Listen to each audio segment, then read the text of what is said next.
안녕하세요. 자, 여러분들하고 이제 K2 진행하기로 한 이재용 강사입니다. 비도 오는데 건너오기 해서 죄송스러운데 여기가 훨씬 강의실 분위기도 괜찮고 잘 진행할 수 있을 것이고, 일단 우리가 지금 첫 번째 지금 10회를 하는데 민사소송법을 열심히 공부했던 분도 10회 만에 정리한다는 건 쉬운 일이 아닙니다.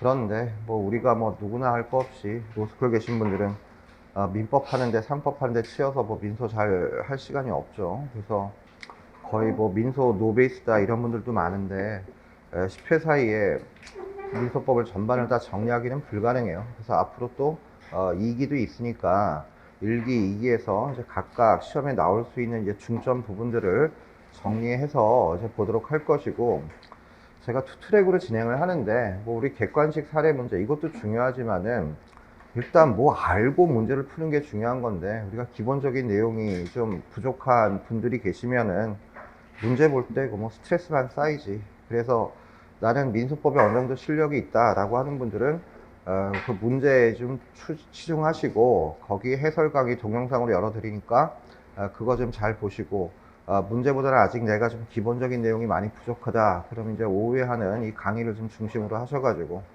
둘 다 하실 수 있으면 둘 다 잘 하시는 게 제일 좋고, 안 되면 둘 중에 하나 선택해가지고 본인이 이제 취약한 점을 이제 보완토록 하세요.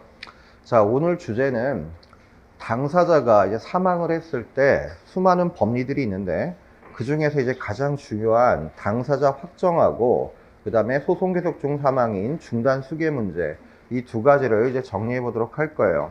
그래서 여러분들 미리 받으신 이제 필기 노트가 있을 텐데, 거기 이제 당사자 확정 파트 거기 이제 펴보시면은 일단 당사자 확정 칠판에도 이제 나와 있는데요. 당사자 확정이라는 건 뭐냐면 소장에 특정되어 있는 당사자가 있어요. 소장에 특정되어 있다라는 건 이런 소장이라는 서면에 원고는 갑이라고 적혀 있고 피고는 을이라고 적혀 있는데요. 그런데 현재 소송을 수행하고 있거나 수행해야 되는 사람이 원고 갑이 아닌 A거나 피고 을이 아닌 A인 경우들이 있어요. 그러면 이렇게 소장에 특정되어 있는 당사자와 소송을 수행해야 되는 당사자가 다르잖아요. 다르면 이때 발생하는 문제가 확정인데요. 소장에 당사자를 특정하는 사람은 누구냐면 소장을 제출하는 원고예요. 원고가 소장의 당사자를 특정하게 됩니다. 그런데 원고가 특정한 이 당사자와 소송을 수행해야 되는 당사자가 다를 때 이제 누가 당사자여야 하느냐, 이걸 확정은 누가 하냐라면 법원이 해요. 그런데 법원이 야, 원고 피고 얼굴 들어봐, 너 얼굴 보고 내가 누가 원고 누가 피고인지 확정할게, 이럴 수 없는 거잖아요. 일정한 기준이 있어야 돼요. 그 일정한 기준이 학설 다툼이 더 있긴 하지만은 첫 번째 의사설이 있고, 두 번째 행동설이 있고, 세 번째 표시설이 있어요. 의사설이라는 건 법원이 당사자를 확정할 때 원고의 의사에 따라 당사자를 확정하겠다라는 거고, 행동설이라는 건 지금 당사자로서 소송을 수행하거나 수행해야 하는 사람을 당사자로 확정시키겠다라는 거고, 표시설이라는 건 소장에 원고나 피고로 표시된 사람을 당사자로 확정해야 된다라는 거예요. 그럼 이런 특정된 당사자와 수행하는 당사자가 달라지는 경우란 총 3가지 경우가 있는데, 첫 번째가 위장출석이라는 게 있어요. 위장출석은 갑이 을을 상대로 소를 제기했는데 A라는 놈이 피고석에 앉아 있으면서 판사님이 A더러 너 이름 뭐니? 라고 하면 A가 저 을이요 이렇게 얘기하는 거예요. 즉 을 대신 A가 을인 것처럼 위장 출석한 경우예요. 그럼 이때 소장에 피고로 특정되어 있는 애는 누구예요? 을인데 현재 피고로서 소송을 수행하고 있는 애는 누구예요? A잖아요. 그럼 특정된 자와 수행하는 자가 다르잖아요. 그럼 확정을 시켜야 돼요. 그럼 이때 확정을 시킬 때 의사설 입장에 따르면은 누가 피고로 확정되겠어요? 의사설은 원고 의사에 따라 피고로 확정한다는 건데, 원고는 누굴 피고로 삼으려고 그랬어요? 을을 피고로 삼으려고 했잖아요. 그러니 의사설에 따르면 피고가 을로 확정돼요. 그 다음 행동설에 따르면은 피고로서 소송을 수행한 사람이 피고로 확정돼야 된다라는 거예요. 지금 누가 피고로서 소송을 수행했어요? A잖아요. 그러니 A로 확정이 돼요. 그 다음에 표시설은 소장에 피고로 표시되어 있는 사람이 피고로 확정된다라는 건데 소장에 지금 누가 피고로 표시되어 있죠? 을이 피고로 표시되어 있잖아요. 그러면 을이 확정이 되는 겁니다. 그럼 각각의 학설에 따라 이렇게 확정되는 당사자가 있는데 확정을 시켰다는 건 왜 확정을 시키냐면 앞으로는 이렇게 확정된 당사자가 피고로서 소송을 수행해야 된다라는 거예요. 따라서 의사설과 표시설 입장에 따르면은 법원은 어떤 방식으로 보정해야 되겠어요? 피고가 을로 확정돼 가지고 을이 피고석에 앉아 있어야 되는데 A가 피고석에 앉아 있잖아요. 그럼 법원은 어떤 조치를 취하는 거예요? A를 절차에서 배제하고 을에게 기일 통지를 해가지고 출석하도록 하는 겁니다. 이게 의사설과 표시설에서 법원이 취할 조치예요. 그런데 가운데 있는 행동설을 보면은 앞으로 누가 피고로서 소송을 수행해야 돼요? A. 근데 지금 누가 피고석에 앉아 있어요? A가 피고석에 앉아 있잖아요. 그럼 잘못된 소송 아니잖아요. 여러분들 민법에서도 공부하실 때 계약자, 매도인과 매수인 사이에 고래고기를 사고 팔기로 의사합치가 되어 있었는데 계약서에다가 상호고기를 사고 판다라고 표시가 되어 있다 하더라도 진정하게 의사가 합치된 고래고기의 매매계약이 성립된 거지 계약서에 적혀 있는 것대로 상호고기의 매매계약이 성립된 거 아니잖아요. 이걸 민법 공부하실 때 뭐라고 배우셨어요? 오표시 무예 원칙이라고 배우셨잖아요. 그와 마찬가지로 A가 피고석에 앉아 있어야 되는데 A가 피고석에 앉아 있는데 소장에만 피고가 을로 기재되어 있으니까 소장에 피고가 을로 기재된 거와 상관없이 A가 피고라는 거예요. 따라서 소장의 표시를 어떻게 하면 돼요? 소장에 을로 기재되어 있는 걸 소장의 피고 표시를 A로 정정하면 된다라고요. 이게 첫 번째 위장 출석 사례예요. 여기까지 이해되시죠? 그 다음 두 번째로 성명 모형 소송이라는 게 있어요. 자, 성명 모형 소송이라고 하는 거는 A라는 놈이 곱비리예요. 근데 뭐 요즘 뭐 여러분들 몇 년 전 곱비리였지만 요즘 곱비리들도 데이트를 하려면 자동차 끌고 나가야 돼요. 그런데 이 곱비리들은 미성년자니까 운전면허가 없잖아요.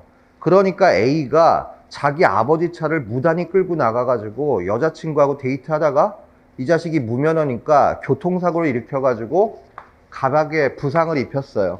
그래서 갑이 A를 붙잡았어요.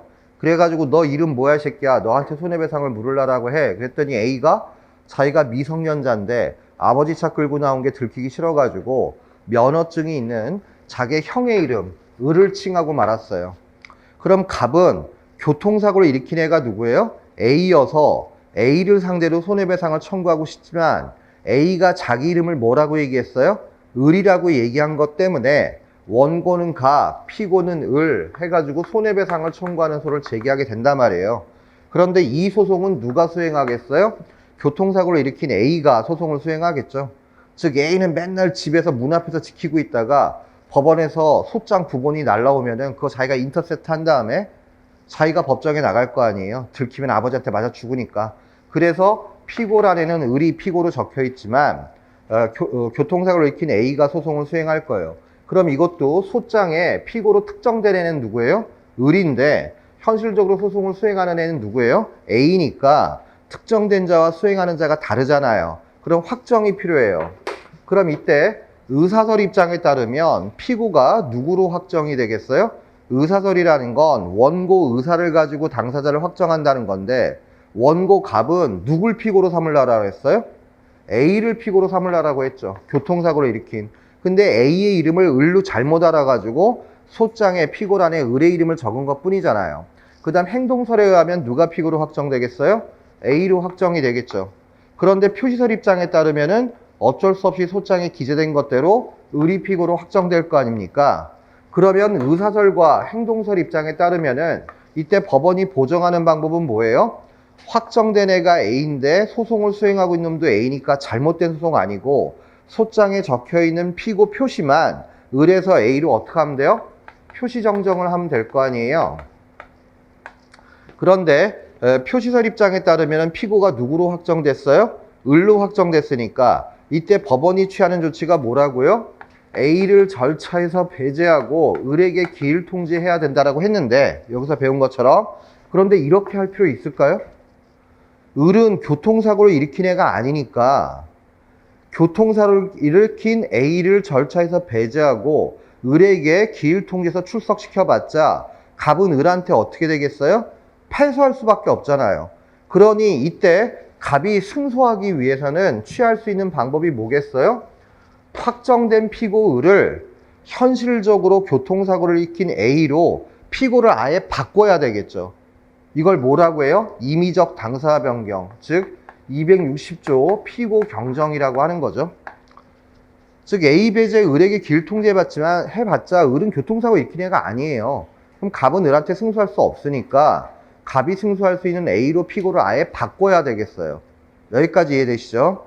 그 다음 세 번째 당사자 확정이 문제가 되는 경우가 재소전 피고 사망입니다.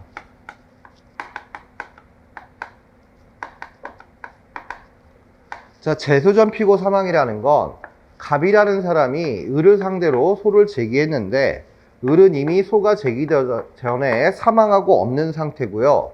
그런데 갑은 그걸 몰랐어요. 선의로 사망자 을을 피고로 해서 소를 제기했는데 이 소송에 상속인 A가 을인 것처럼 이제 소송을 수행하고 있습니다. 그러면 의사설 입장에 따르면은 피고가 누구로 확정되겠어요? 의사설 입장에 따르면 원고 갑은 누굴 피고로 삼으려고 그랬어요? 원고 갑은 지금 을을 피고로 삼았는데 을이 이미 사망한 걸 몰라가지고 을을 피고로 삼았지 원고 갑의 의사를 합리적으로 추단해보면 원고 갑은 을이 사망한 걸 알았으면은 상속인 A를 상대로 소송을 제기했을 거 아니에요. 그래서 선의의 갑이라면 만약 이걸 알았다라면 상속인 A를 피고로 삼았을 테니까 의사설에 따르면 A가 피고로 확정돼요. 그 다음에 행동설 입장에 하면 당연히 A겠고 표의설 입장에 하면 어쩔 수 없이 소장에 기재되어 있는 사망자 을이 피고로 이제 확정이 되게 됩니다. 그럼 마찬가지로 의사설과 행동설 입장에 따르면은 표시 정정으로 소장에 기재되어 있는 피고 을을 상속인 A로 표시를 고치면 되는 표시 정정으로 바꾸면 되는데 표의설 입장에 따르면은 마찬가지로 A 배제 을에게 기일 통지할 수가 없잖아요. 을은 이미 사망하고 없는 사람이니까. 그러니 마찬가지로 어떻게 해야 되겠어요?